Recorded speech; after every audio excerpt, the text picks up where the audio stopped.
रायगड महाराष्ट्रासह देश विदेशातील ताज्या बातम्या पाहण्यासाठी मॅक्स इंडिया लाईव्ह चॅनलला सबस्क्राईब करा आणि बेल आयकॉन दाबायला विसरू नका।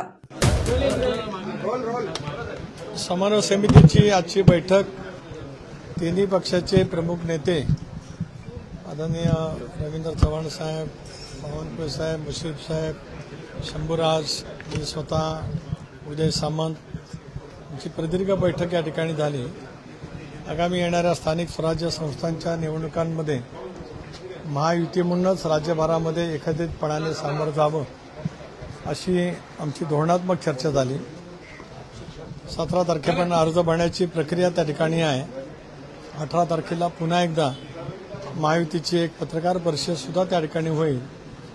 आमचे नेते आदरणीय देवेंद्रजी, अजितदादा, एकनाथराव शिंदे आपापल्या मंत्र्यांना, पालकमंत्र्यांना, संपर्क मंत्र्यांना, प्रभारींना तशाच पैकी सूचना देतील की शक्यतो त्या ठिकाणी महायुती म्हणूनच निवडणुकीला सामोरं जावं। अधिक जर काही शक्य झालं नाहीच तर कटुता होणार नाही, मनभेद होणार नाही, या संदर्भातली सुद्धा काळजी त्या ठिकाणी घ्यावी। पण अधिक भर आमचा महायुती म्हणून निवडणुकीला सामोरं जाण्यावरती आजच्या चर्चेच्या माध्यमातून त्या ठिकाणी होता।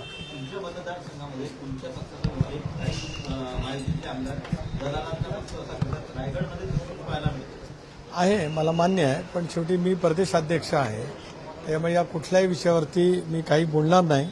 याची नोंद ज्या पक्षाच्या नेत्यांनी घ्यायची आहे तेही घेतील, समन्वय समितीचे प्रमुख नेते सुद्धा त्या ठिकाणी घेतील। आता हे प्रत्येकाने ठरवायचं आहे।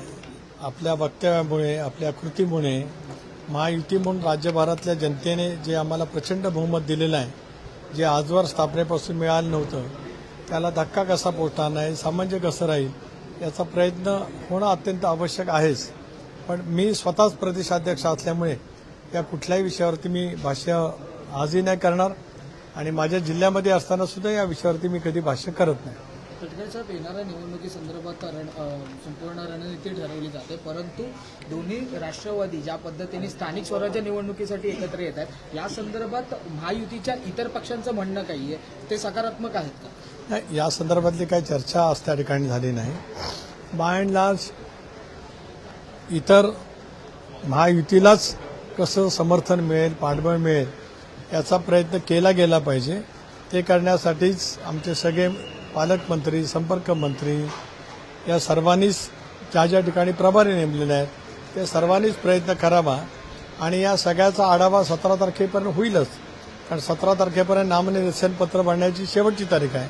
त्यामुळे 18 तारखेला पुन्हा एकदा समन्वय समितीची बैठक आम्ही याच ठिकाणी बोलवलेली आहे। प्रामुख्याने कुठेतरी कोकणामध्ये मोठ्या प्रमाणात महायुतीमध्ये वाद दिसतात, या संदर्भात काही चर्चा झालेली आहे? कुठे वादविवाद सोडवण्यासंदर्भात चर्चा होताना दिसतात, प्रामुख्याने रत्नागिरी असेल किंवा सिंधुदुर्ग असेल आणि रायगड असेल?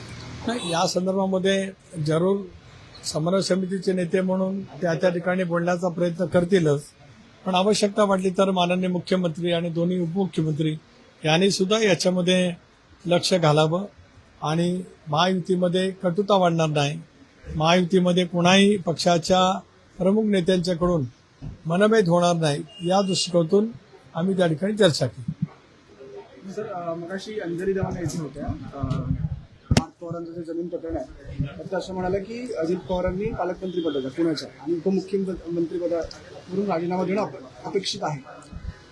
नाही, मला काय माहीत नव्हतं की अंजलीताई दमाने इथे आहेत। आमची समन्वय समितीची बैठक स्वतंत्रपणाने त्या ठिकाणी चालू होती। शेवटी प्रत्येकजण लोकशाहीमध्ये आपापले मत मांडत असतो। व्यक्ती स्वातंत्र्याचा अधिकार घटनेमध्ये आपल्याला डॉक्टर बाबासाहेब आंबेडकरांनी दिलेला आहे, प्रत्येकजण आपापले मत मांडत राहील।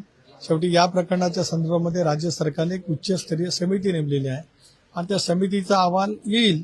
महिन्याभरामध्ये समितीने अहवाल द्यावा आणि त्या अहवालामध्ये नेमकं या प्रकरणामध्ये काय झालेलं आहे त्याची स्पष्टता आपल्याला पाहायला मिळेल। चंदगडमध्ये दोन्ही राष्ट्रवादीच्या समन्वय समितीमध्ये तसा सूर असतो, पण ही वक्तव्य किंवा वाचाडवीरांकडून जी एकत्रित वक्तव्य येतात ते तुमच्या संदर्भात असतील किंवा महायुतीला डॅमेज होण्यासंदर्भात, ती काही थांबताना दिसत नाही। त्याला काहीतरी लॉजिकल एंड झाला पाहिजे, याच्यात आमचं एकत्रितपणाने चर्चा झाली, ज्यामध्ये मी मगाशी सांगितल्याप्रमाणे समन्वय समितीचे सगळे 6 सदस्य आम्ही त्या ठिकाणी उपस्थित होतो। त्यामुळे गांभीर्याने या विषयावरती चर्चा झाली. त्यावरती योग्य पद्धतीने ज्यांच्याकडनं वक्तव्य होत आहेत त्यांना सूचना दिल्या जातील असं आज आम्ही त्या ठिकाणी ठरवलेलं आहे. पण या पद्धतीनं दोन्ही राष्ट्रवादी एकत्रित येऊन निवडणुका लढतायत असं स्थिती राज्यातील इतर ठिकाणी असू शकते का? हे तसं इतर कुठल्याही ठिकाणी नाही. आपातच परिस्थितीमध्ये कुठे काय झालं असेल तर त्याच्या संदर्भातली चर्चा होईल. धन्यवाद. अरे गिरीश कुठे गेला होता?